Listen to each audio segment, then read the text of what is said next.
장이 끝나도 투자는 끝나지 않는다. 안녕하세요. 어예진의 방과 후 목돈연구소 어예진입니다. 1월 14일 수요일. 오늘은 좀 어려우려나 싶었거든요.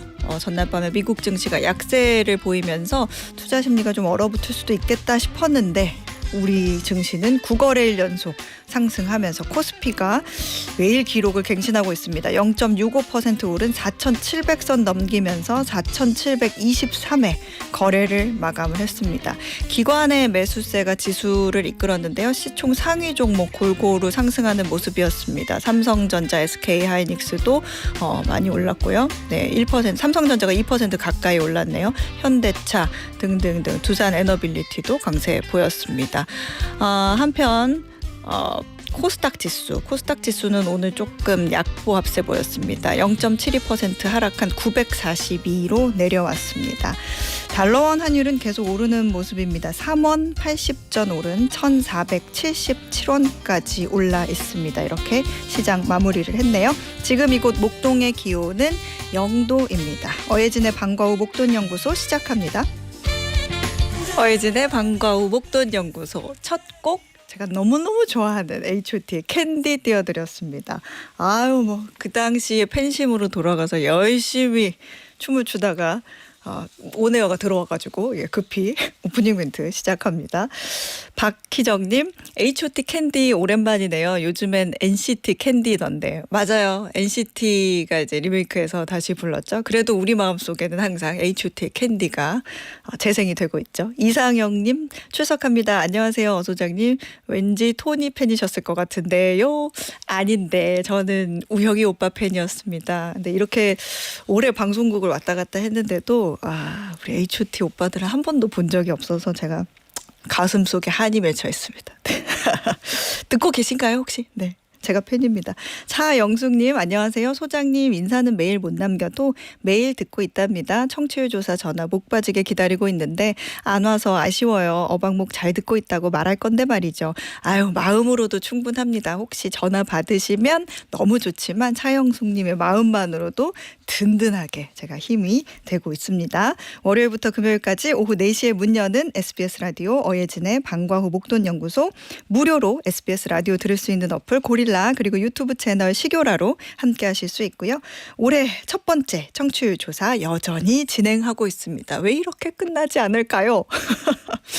02-2056으로 시작하는 전화가 오면 어예진의 방과 후 목돈연구소라고 외쳐주실 거라고 믿으면서 오늘도 따뜻한 아메리카노 한가득 준비해놨습니다. 짧은 거 50원, 긴 거 100원의 유료 문자 샵 1035 무료 어플 고릴라로 참여해 주신 분들 중에서 최대한 많이 커피 쿠폰 보내드릴게요. 오늘 1교시는 장르 불문, 다양한 책을 만나는 방과 후 북카페, 2교시는 생생한 지구촌 소식 글로벌 톡톡과 함께합니다. 저 어예진이 직접 고른 꼭 알아야 할 뉴스 어뉴스, 오늘도 배달 왔습니다.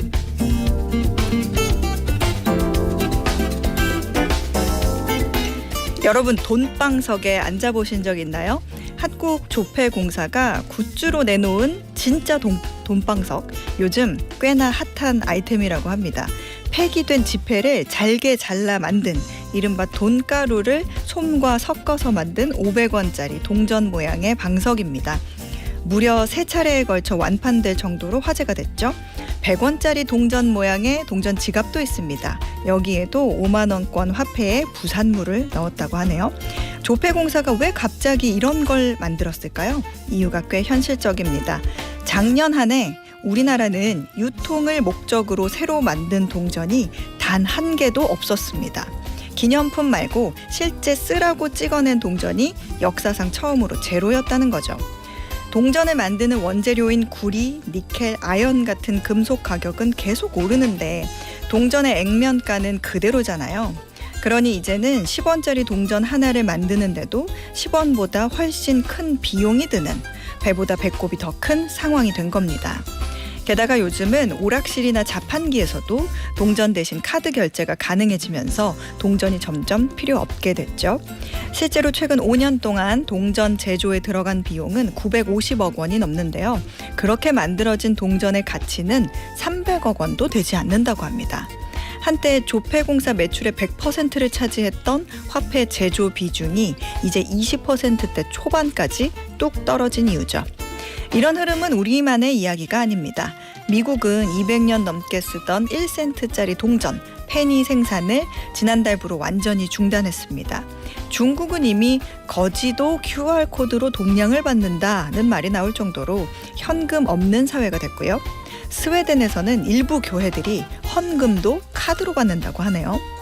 동전이 사라지는 건 어찌 보면 편리하고 효율적인 변화 같지만 한 가지 짚어봐야 할 문제도 있습니다. 바로 물가입니다. 동전이 더 이상 만들어지지 않게 되면 2,990원 하던 물건은 10원짜리가 점점 사라지니까 자연스럽게 3,000원으로 오를 겁니다. 9,900원도 100원짜리가 사라지는 날이 되면 10,000원으로 올라가는 반올림 인플레이션을 우려하는 목소리가 나오는 거죠. 다른 한편에서는 디지털 결제가 낯선 어르신들에게 이런 변화가 또 큰 소외감으로 다가올 수도 있고요. 그래서 이번 조폐공사가 만든 돈방석은 어쩌면 단순한 굿즈라기보다 사라지는 동전 시대에 대한 기록일지도 모르겠습니다. 이상 어뉴스였습니다.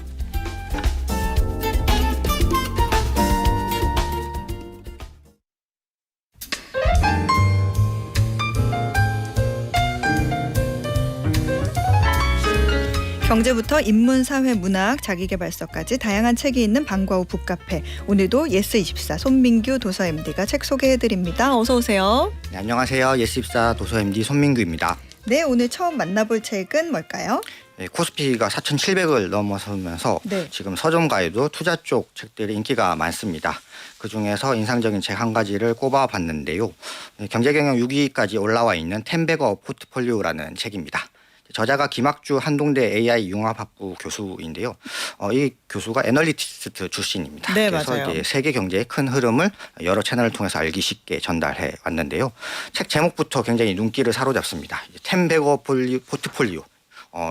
주식 투자하시는 분들은 텐베거라는 단어를 아실 건데요. 샀는데 10배 가는 종목을 이제 텐베거라고 하는데요. 네. 소장님께서는 혹시 지금까지 투자한 종목 중에서 10배 간 종목이 있었나요? 10배 가는 종목이 있었으면 아마 저는 여기 없었을 거예요. 그래도 하셔야죠. 이제 노하우를 전수해 주셔야 되는 10배까지는 없었던 것 같아요. 네. 우리 손 MD님은 어떠세요? 저도 10배는커녕 2배 가는 종목도 없었고요. 보통 그렇잖아요. 이제 내가 팔고 나니까 시간 돌려봤을 때 이제 10배 갔던 종목들이 간혹 있더라고요. 그렇죠. 그래서 보면 그 10배 가는 종목들의 공통점이 있습니다. 미래에 유망한 산업들이 대부분이고, 그리고 미래가 유망하니까 국가가 주도적으로 육성한 기업들, 산업들에서 많이 나옵니다. 또 지금 시점에서 보면은 AI 관련 이제 또 반도체 기업들, 방위 산업이라든지 조선 이런 업종일 텐데요. 그리고 또 하나 공통점이 있다면 이런 종목이 우리가 아예 모르는 회사들이 아니라 네. 이미 알고 있는 회사들, 특히나 그 투자하는 사람들 사이에서는 유명했던 기업들이 텐베거가 되는 것들이죠. 실체가 없는 뭐 정치 테마주라든지 이런 테마주 쪽에서는 텐베거가 거의 나오기 힘듭니다. 마찬가지로 김학주 교수의 신간 텐베거 포트폴리오는 이미 투자자 사이에선 좀 알려진 산업 또 기업에 관한 책을 소개하고 있습니다. 특히 또 올해 초에는 보통 또 이제 기관 투자자들도 포트폴리오를 다시 짜잖아요. 네. 이제 그런 의미에서 새로 자신의 포트폴리오 점검하는 의미에서 정보를 참고 삼을 수도 있을 것 같습니다. 말씀하셨지만 이분이 예전에 증권사 오래 계셨던 네. 애널리스트 출신이고 리서치 센터장도 하셨고요. 네. 근데 증권사 떠나시고서는 이제 창업도 하시고 뭐 투자 연구도 계속 하시는 분인데 제가 저 증권 출입할 때 계셨던 분이어서 네. 잘 압니다만 텐베거 포트폴리오 이렇게 봤을 때 지금 상황에서 또 10배가 더 간다고?라고 이제 좀 반신반의하는 분도 계실 것 같거든요. 네. 근데 책에서는 그런 부분에 대해서 어떤 근거를 들고 있어요? 역사의 한 사례를 얘기하고 있는데요. 지금 코스피가 막 2,000에 익숙하던 한국인들에게 갑자기 4,700이 갔으니까 여기서 또 간다고 굉장히 좀 불안하기도 하거든요. 네. 그런데 그 1950년대를 보자고 얘기를 합니다. 1950년대가 어떤 시대냐면 냉전 시대였죠. 미국과 러시아가 굉장히 이제 경쟁하던 시절이었고, 그때 미국과 러시아가 엄청나게 경쟁하면서 이제 기업들도 그 계속 이 혁신을 거듭하다 보니까 그 다우지수도 굉장히 많이 갔습니다. 1950년 최저점이 196이었는데 네. 1959년 말에 679까지 올라와 버리거든요. 그러니까 10년 안 되는 시기에 지수만 3배 넘게 올라가 버린 거죠. 한국은 지금 뭐 2배 정도 왔으니까 지금 추가로 더 올라갈 수 있다는 상황이고요. 그리고 지금 우리가 신냉전이라고 일컫고 있잖아요. 네. 트럼프 주도로 계속 세계 곳곳에서 갈등이 계속되고 있는데 미중 갈등은 계속될 것이고 이 과정에서 미국과 중국뿐만 아니라 대한민국도 정말 생존을 걸고 경쟁을 해야 하는 상황입니다. 이게 굉장히 좀 모순적인 상황이기도 한데요. 네. 그 불안하지만 기업들은 계속 혁신을 하고 성장을 하면서 또 지수도 높아지는 그런 시기가 아닐까라는 얘기를 하고 있습니다. 그래서 대표적으로 꼽는 것들이 아까 좀 말씀드렸던 AI, 네. 양자 컴퓨터, 우주 산업, 반도체, 원자력, 또 수소, 블록체인까지 얘기를 하고 있습니다.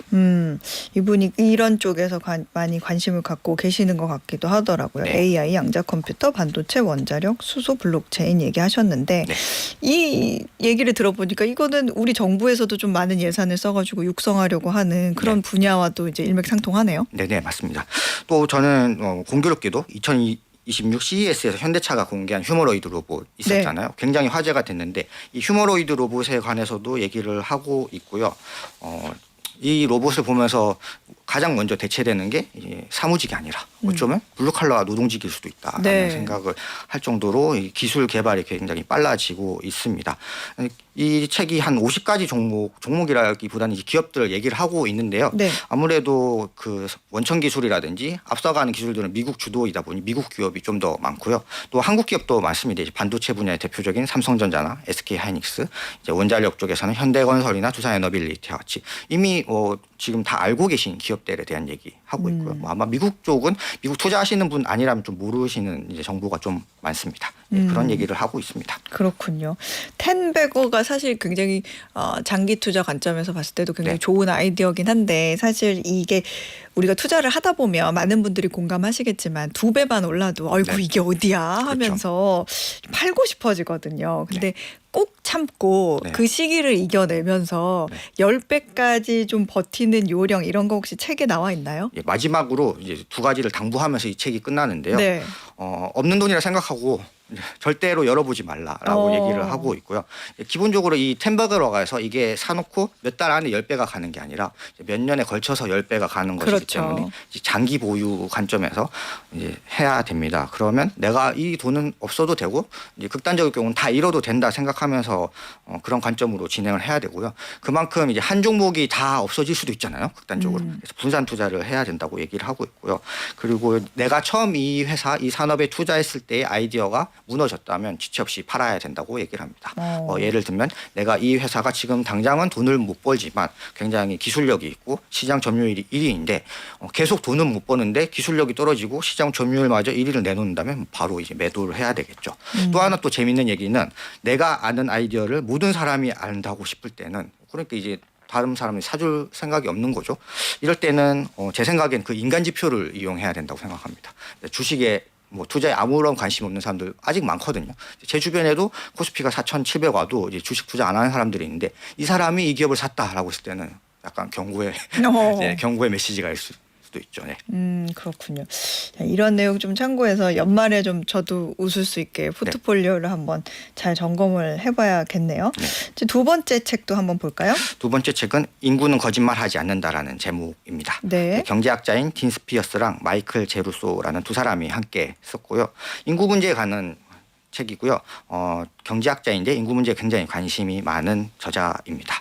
그리고 이 앞서 그 휴머노이드 로봇에 관해서 말씀드렸는데요. 네. 기업이 효율성을 위해서 돈을 많이 벌기 위해서 로봇을 쓰는 이유도 있지만 사회 전체 차원에서 인구 문제를 해소하기 위해서 이제 로봇 산업이 많이 발달하는 측면도 있습니다. 대표적인 예가 일본이거든요. 네. 로봇 산업을 선도하는 나라 중에 하나가 일본인데 일본이 왜 이렇게 로봇에 매달리냐면 일본이 가장 먼저 초고령화로 갔고 저출산을 맞았잖아요. 그래서 사람이 부족하기 때문에 이 역할을 로봇에게 좀 맡기려고 하는 것이죠. 산업 로봇만 아니라 돌봄 로봇도 활발히 개발해오고 있습니다. 우리나라도 인구 감소에 대한 걱정이 어떻게 보면 가장 심각한 나라기도 그렇죠. 한데 인구는 거짓말을 하지 않는다 해서는 뭔가 어떤 아이디어를 구할 수 있는 게 좀 있을까요? 일단 2가지 그 우리가 가지고 있는 인구 문제에 대한 편견을 좀 부숴야 된다고 얘기를 하고 있는데요. 네. 한 가지 편견은 뭐냐면 인구가 지난 200년 동안 급격하게 늘었으니까 이제는 좀 줄어갈 것이고 줄다가 어느 순간은 평형을 유지할 것이다라는 희망을 가지고 있는데 그 희망은 잘못됐다라고 얘기를 하고 있습니다. 이 희망이 왜 잘못됐냐면 그 2명이라는 숫자가 있죠. 2명을 낳아야지 계속 평형 상태를 유지할 수 있지만 2명이 무너진 나라에서 단 한 나라도 2명 이상을 회복하는 사례가 없다고 합니다. 유럽이 가장 먼저 간 길이고 그리고 일본과 뭐 대만, 중국, 대한민국 이제 계속 가고 있고 미국도 굉장히 지금 인구가 많이 떨어지고 있습니다. 그 출산율이 1.6 정도까지 떨어졌다고 하거든요. 이런 얘기에서 보듯이 인구 감소 문제는 우리나라 문제만이 아니라 세계 전체적인 문제이고 또 재미있었던 장면 중에 하나가 2023년에 화제가 된 장면이 있었잖아요. 네. 그 미국 조앤 윌리엄스라는 교수가 대한민국 출산율을 보고 머리를 감싸면서 예, 대한민국 완전 망했어요 이렇게 했잖아요. 그런데 대한민국 걱정할 게 아니에요. 미국도 자기들 걱정해야 됩니다. 네, 결국 이 이하이면 이 미만이면 인구 감소는 정해진 사실이거든요. 또 하나 이 책에서 제가 알게 됐던 사실 중에 하나는 그 한 20-30년 전만 해도 유럽이나 이제 미국이 인구가 감소가 좀 빨리 될 것이고 이슬람에서는 아이를 많이 낳기 때문에 이슬람 인구가 많이 늘어날 것이라고 했는데 네. 지금 보면 그게 아니라 이슬람도 똑같이 저출산으로 가고 있거든요. 네. 아랍에미레이트라든지 카타르가 이미 2명 밑으로 떨어졌고 사우디아라비아도 1960년도 초만 해도 7명 이상을 낳았는데 지금은 가까스로 이제 2명을 유지하고 맞아요. 있는 상황입니다. 그렇군요. 그러니까 어쨌든 인구가 줄어드는 건 이제 전 지구적인 현상이다라는 얘기고 그러면은 이제 흔히 사람들이 착각하고 있는 인구와 관련된 편견 또 뭐가 있어요? 하나는 인구가 줄면은 좀 더 괜찮아지지 않을까라는 얘기를 하고 있는 게 그중 하나가 또 기후 문제거든요. 사람들이 워낙 많으니까 탄소를 많이 배출하는 거 아니냐라고 얘기를 하는데요. 여기에 대해서도 그건 완전 다른 얘기라고 얘기를 하고 있고요. 인구가 점점 증가하면서 그 과학기술이 발달하면서 1인당 탄소 발자국은 계속 줄어왔다고 얘기합니다.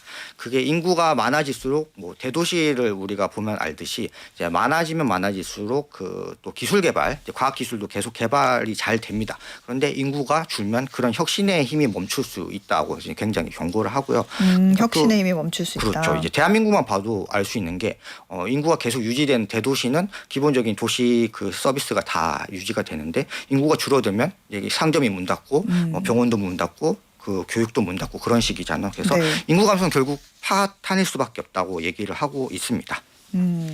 뭐 그런 얘기도 있죠. 뭐 실제 제가 봤던 기사 중에서도 뭐 아프리카 이런 나라에서도 여성들이 사회적 진출을 많이 하고 뭔가 어떤 그 여자들이 어떤 이렇게 깨어나는 그런 인식이 깨어나면서 출산율이 감소하고 있다더라. 아이를 과거에는 7명, 8명 낳던 여성들이 점차 줄이고 있다. 이런 얘기 본 적도 있거든요. 이 부분은 책에서 어떻게 봐요?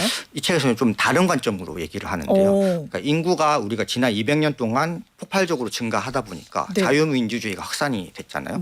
그 관점으로 여성의 인권 향상이라는 개념도 인구가 늘어났기 때문에 여성의 인권 향상도 있었던 부분이 있다고 얘기를 하고 있고요. 그 과정에서 좀 공교롭게 여러 가지 상황에 따라서 여성이 또 사회 참여 많이 하면서 출산율이 저하되는 경향도 있긴 했지만 그렇다고 지금 시점에서 이제 과거로 돌아갈 수는 없는 거죠.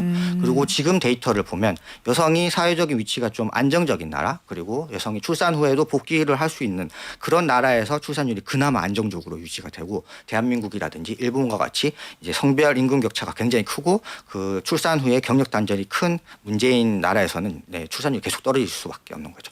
해법으로는 여성에게 좀 더 이제 사회적인 위치를 더 안정적으로 보장해 주는 게 필요하다고 얘기를 하고 있습니다. 해법이 사회적으로 안정적인 그런 여건을 마련해 주는 게 더 낫다. 그래요. 그런 또 해결책 말고 또 얘기가 나오는 게 있나요? 또 하나는 그런 얘기를 하고 있습니다.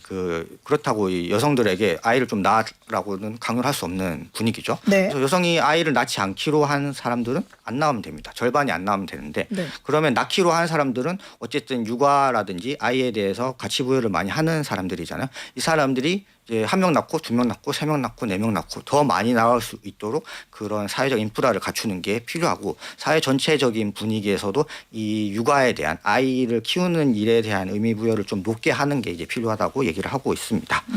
이 책에 좀 관심이 가지시면 작년에 저희가 소개해드렸던 그 육아 포비아를 넘어서라는 책 있었죠. 네. 이제 이미지 기자가 쓴 책이 있었는데 이 책이 한국 얘기거든요. 이 책을 또 함께 읽어보시면 좋을 것 같습니다.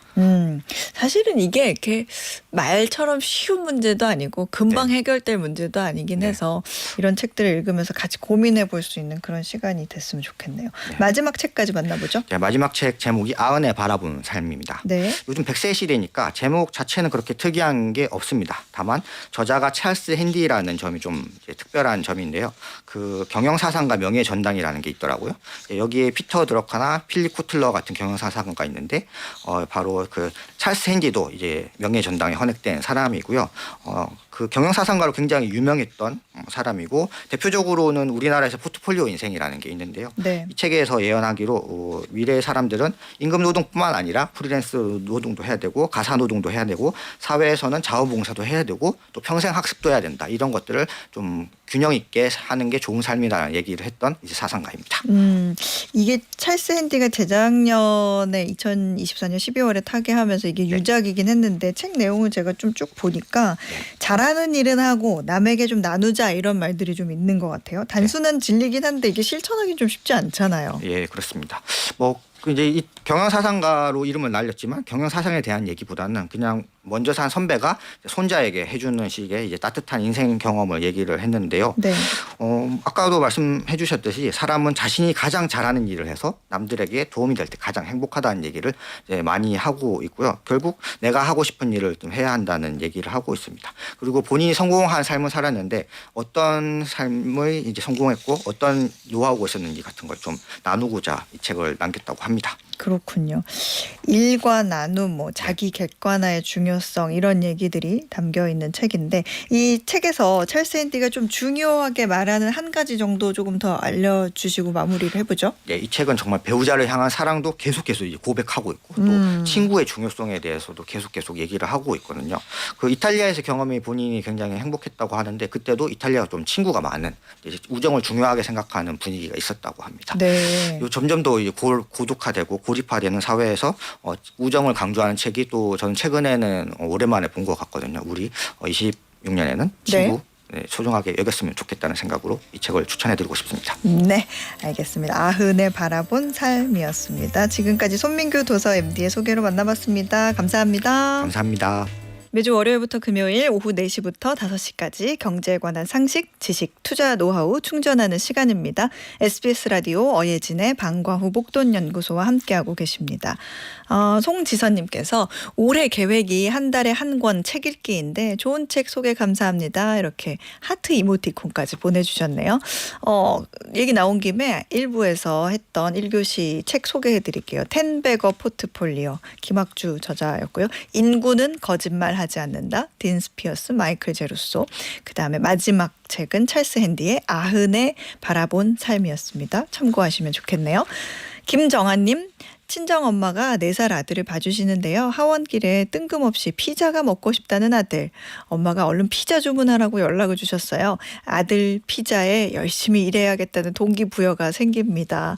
그러게요. 이제 아이들 뭐 먹고 싶다고 했을 때 좀 비싼 거 얘기하면 열심히 벌어야겠다 그런 생각하는데 저도 이렇게 회전 초밥집 갔을 때 예전에는 한 몇 그릇 정도만 먹고 말았는데 속도도 그렇고 접시가 계속 쌓이길래 제가 야야야 우동 먹어라 우동 뭐 새우튀김 같은 거 좀 먹어라 이렇게 했던 기억이 있어요. 그런 생각하면 저도 열심히 더 벌어야겠구나 그런 생각을 했는데 같은 생각 하셨네요. 양영희님. 어방목 듣다 보면 저도 몰랐던 주식 공부 차곡차곡 저장하면서 주식하는 지인들한테 제가 잘난 척을 조금 하네요. 보내주셨어요. 다행입니다. 이렇게 어디 가서 뭔가 얘기를 할 수 있다는 거, 자기 의견을 얘기할 수 있다는 게 얼마나 뿌듯한 일인가 이건 해본 사람만 알아요. 그죠? 앞으로도 여러 가지 방면에서 주식뿐 아니라 다양한 경제 방면에서 이런 거야 이런 거라더라 하고 자신 있게 얘기하실 수 있도록 조금 더 열심히 방송을 하도록 하겠습니다. 자, 오늘의 퀴즈 풀고 2교시로 넘어가 볼게요. 영국 옥스퍼드 대학교가 펴내는 옥스퍼드 영어 사전에 우리나라의 이 단어가 추가로 등재됐습니다. 이 단어는 바닷속에 들어가 해산물을 채취하는 여성들을 뜻하는 말인데요. 독특한 여성 공동체 문화와 노동 방식을 설명하는 고유명사로 인정받았습니다. 최근 해녀 소재 드라마가 인기를 끌며 인지도가 높아져 수월하게 사전에 올랐다고 하네요. 퀴즈입니다. 주로 제주도와 남해 연안에서 얕은 바다에 잠수해 해산물을 채취하는 여성을 뜻하며 최근 옥스퍼드 영어 사전에 등재된 이 단어는 무엇일까요? 보기 있습니다. 1번 신만이, 2번 해녀, 3번 보찜장수. 쉽죠? 정답 아시는 분들은 단문 50원, 장문 100원의 유료 문자 샵 1035나 무료 어플 고릴라로 보내주세요. 당첨되신 분들 중에 추첨해서 편의점 상품권 보내드립니다.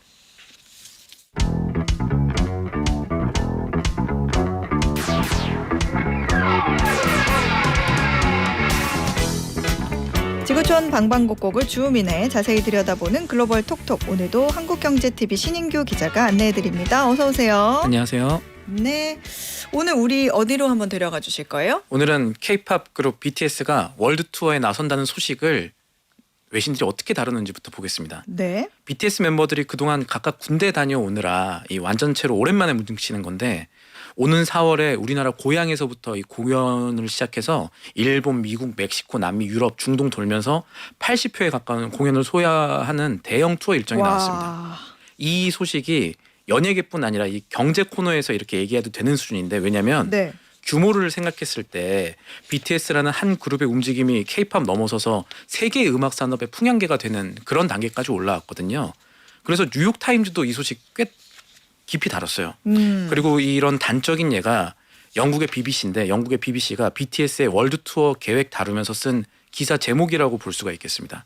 제목 그대로 읽으면 BTS Stand to Make 1 billion as they announce Mammoth Comeback Tour인데 이 제목에 들어간 Stand to가 네. 무슨 뉘앙스냐면 뭐뭐 할 것 같다, 이룰 것 같다 이런 뜻이거든요. 그러니까 BTS가 이번 월드 투어로 10억 달러를 우리나라 돈 현재 환율 기준으로 1조 5천억 원 넘게 벌어들일 수 있을 것 같다는 얘기가 해외에서부터 나오고 있습니다. 아, 그렇군요.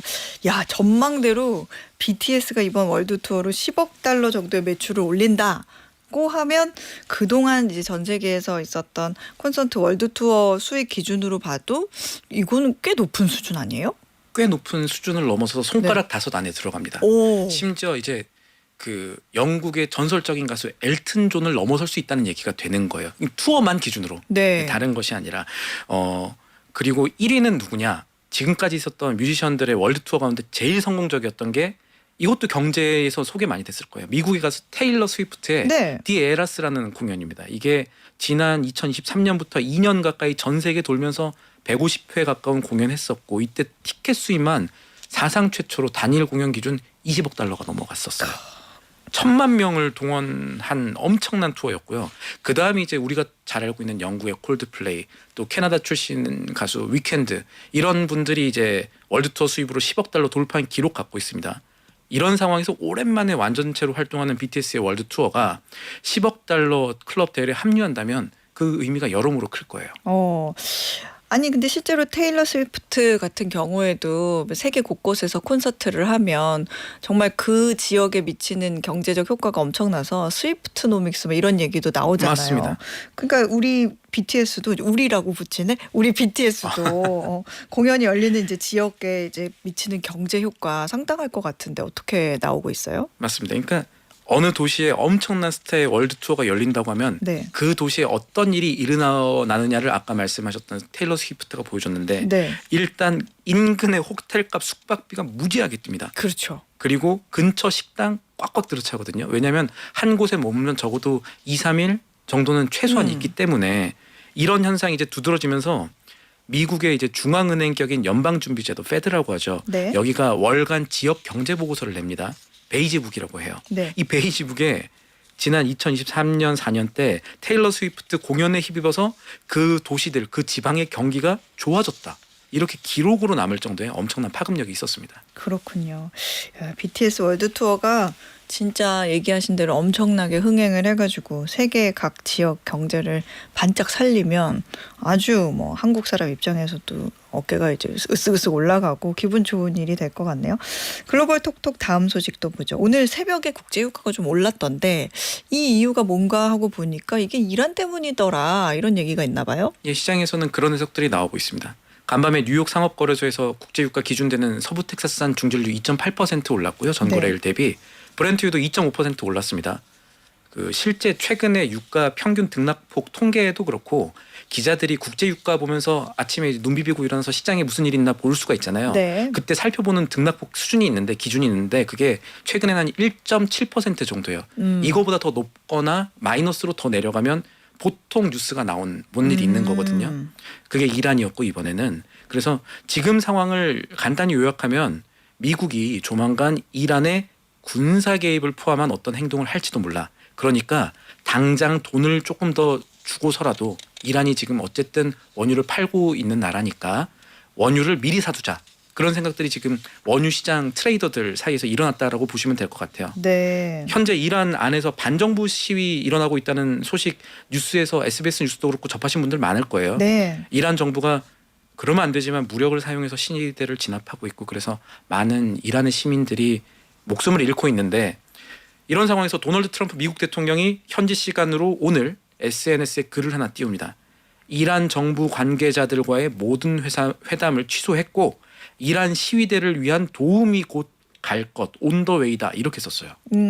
한동안 그 트럼프 대통령 입에서 잘 나오지 않던 관세 얘기까지 맞아요. 또 나오기도 하더라고요. 이란과 거래하는 나라는 관세 물겠다. 근데 이란의 지금 반정부 시위가 말씀하신 것처럼 국제 뉴스를 거의 도배를 하고 있어요. 너무 많은 사상자가 발생을 하고 있다. 이런 얘기인데 이 이란의 반정부 시위가 왜 일어났고 시위대 사망까지 일어나게 된 그런 과정 좀 요약을 좀 해주세요. 이번 시위의 시작은 지난달이었죠. 그러니까 2025년 12월 말에 수도 테헤란에서 최초로 일어났다고 합니다. 원래는 이란이 지금 경제가 안 좋습니다. 당연히 돈 가치가 너무 떨어져서 물가가 올라서 이제 버틸 수가 없다. 그걸 넘어서서 아예 시민들이 먹을 식료품 자체가 부족하다. 정부가 해결해라 하는 시위였는데 네. 이게 점점 격해지면서 아예 현 정부 물러나라 하는 반정부 성격을 띠게 된 거죠. 그리고 이런 시위에 대해서 지금의 현 정부가 굉장히 강경하게 대응하면서 시위대에 직접 발포를 하는 그래서 현재 정확한 통계는 아니지만 수천 명의 시위대가 사망했다는 보도가 나오고는 있지만 이 공식적으로 통계 잡히기는 좀 어려운 상황입니다. 왜냐하면 이란 정부가 시위를 차단하려는 목적으로 네. 인터넷 끊어버렸어요. 아. 외부 통신망을 끊어버렸어요. 그럼 이런 상황에서 어떻게 국제사회 이란의 상황이 일부라도 알려졌느냐. 네. 여기도 시사점이 있는데 스타링크라고 있습니다. 어 소장님 아시죠? 스타링크 네. 뭔지. 이게 스타링크가 인터넷만 깔 필요 없이 하늘에 인공위성이 그렇죠. 이 되게 만들어주는 서비스잖아요. 인터넷을. 그래서 러시아 우크라이나 전쟁 때도 맞아요. 이렇게 저기 일론 머스크가 그렇죠. 네. 그래서 이게 어떻게 됐냐 봤더니 앞서서 이란이 이스라엘이랑 싸웠을 때도 네. 그 내부 통신망 차단이 좀 있었나 봐요. 그러다 보니까 스타링크 단말기를 미리 가져온 사람들이 있었대요. 아. 이게 이란 안에 한 5만 대 정도 있는 것으로 추정이 되고 그리고 나서 이 내부 통신망 차단이 일어나니까 이란 안에서 일론 머스크 테슬라 CEO가 이란 내에서 스타링크를 무료로 쓸 수 있도록 풀었대요. 그래서 시위대의 사망 소식 같은 것들이 알려진 사례들도 있다고 합니다. 그러니까 혁신 기술이 지금 이란의 시위대를 돕는 거죠. 반대로 이란 정부는 위성 안테나 수신기 이런 거 비롯해가지고 단말기를 이란 안에서 쓰는 거 불법이다 이렇게 규정을 하고 이 통신수단 안테나 뭐 이런 거 찾은 족족 없애고 있는 상황이래요. 내용을 대충 보니까 진짜 요즘에는 그 여성들까지도 뭐 히잡 안 쓸 거야 마음대로 해 이런 얘기부터 해가지고 경제가 파탄난 유명한 사진 있죠. 예. 네, 물가가 너무 오르면서 야 다른 그 하마스나 헤즈볼라 지원해줄 돈은 있으면서 우리 지원해줄 돈은 없냐 그러면서 항의하고 주부들까지 뛰쳐나와서 시위를 하고 있다더라 이런 얘기도 있는데 그동안의 뉴스들을 좀 따라가다 보면 이란의 시위는 좀 반복되는 경향이 있는 것 같거든요. 조금 더 본질적인 그런 문제가 있을까요? 이란이 중동에서 대표적인 산유국이잖아요. 네. 자원이 풍부한 나라인데 왜 자꾸 어렵냐. 본질적인 문제가 뭐냐라고 말씀하시면 일단 시계를 좀 많이 되감아야 할 것 같습니다. 네, 감아보죠. 79년 얘기예요. 이란에서 그때 이슬람 혁명이 일어납니다. 뭐냐면 당시의 정권은 미국과 친한 관계를 유지했던 팔레비 왕조였습니다. 네. 왕정 체제였어요. 근데 이 왕조가 잘하면 되는데 석유를 판 돈으로 부정부패를 잡고 비싼 거 사고 사치하고 하니까 당시 내부에서 우리 이슬람 근본 정신으로 돌아갑시다는 혁명 운동이 크게 호응을 받고 이게 성공을 합니다.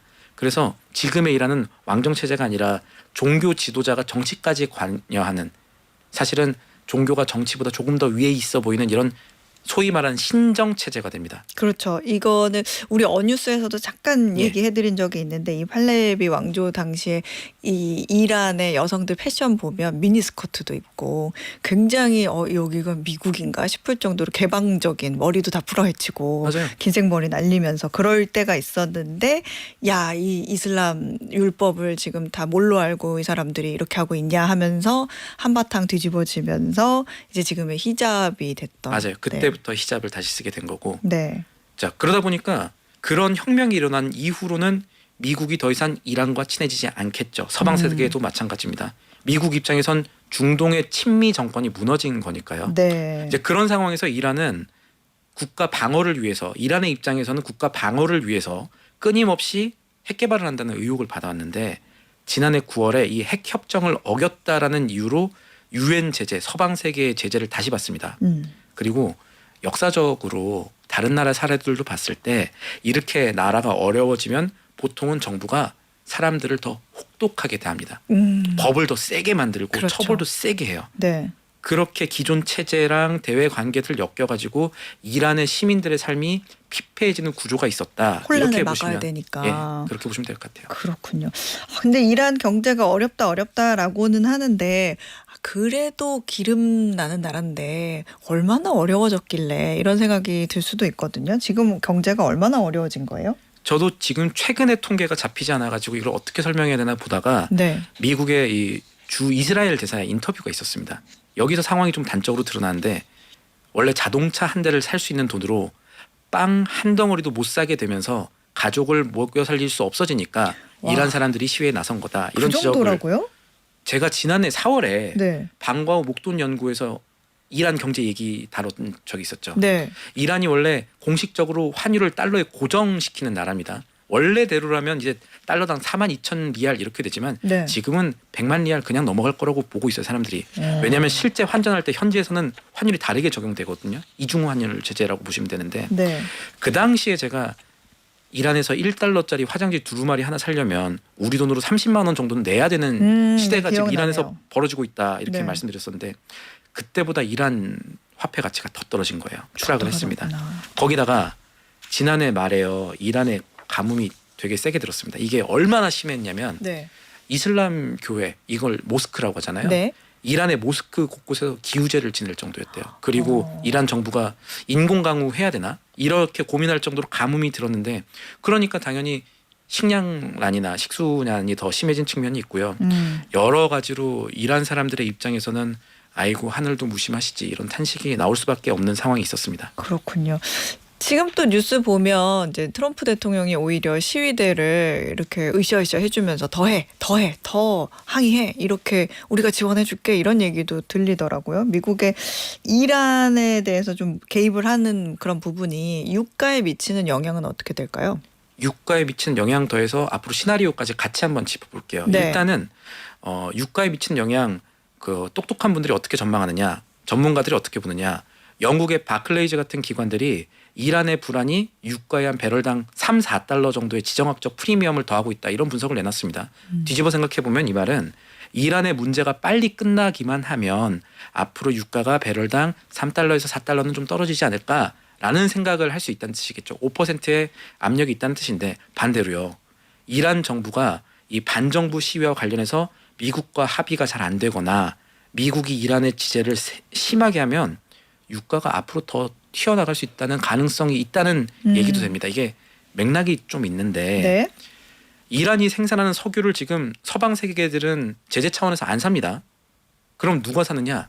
중국은 사갑니다. 공교롭게 이제 미국이 대통령을 체포한 베네수엘라도 그렇고 이란도 그렇고 네. 중국이 석유를 상대적으로 좀 싸게 사갈 수 있었던 나라들에서 문제가 일어나고 있는 건데 그렇죠. 근데 아까 말씀하셨던 것처럼 미국이 이란 사태에 개입하겠다라고 얘기하면서 동시에 어떤 조치를 내놨냐면 지금부터 미국이 아니죠. 이란과 거래하는 모든 나라는 미국과 무역할 때 25%의 관세를 더 내야 된다라고 네. 발표를 했습니다. 아까 제가 이란과 석유 거래하는 나라 어디라 그랬죠? 중국. 자, 그럼 앞으로 살펴봐야 될 지점이 뭐냐면요. 중국이 미국과 불편해지지 않기 위해서 이란과 석유나 뭐 다른 무역 관계 잠시 끊고 중동의 다른 선유국으로 원유 수입처를 바꾸려 할 거냐 아니면 그럴 수가 지금 있는 상황이냐 100만 배럴 이상 수입을 하는데 하루에 그거가 하나 세계 경제에 이 질문이 던져지는 거고 네. 아니면 아예 중국이 기분 나빠 이렇게 공격적으로 나서면서 아니 미국 당신네들 말이야 지난번 베네수엘라 사태 때도 그렇고 이런 관세 조치 얘기하는 거 사실 우리 국력 깎아먹으려고 하는 거 아니야? 나 가만히 있지 않겠어. 이런 식으로 미중 간 관계가 나빠지는 시나리오까지 열려 있다. 왜냐하면 중국이 아직은 반응 안 하고 있거든요. 네. 이거를 가지고 투자자들은 저희 경제 얘기를 하니까 투자자들은 소위 말해서 지금 좀 지정학적 불확성이 커지고 있다. 그러면 증시에는 좀 안 좋을지도 몰라. 이런 생각들을 하고 있는 점 살펴볼 부분입니다. 어떻게 보면 중요한 건 이제 중국의 입에 달려 있는 거네요. 그것도 봐야 돼요. 네, 어떤 말을 할지 그런 부분이 좀 주목해서 봐야 될 것 같네요.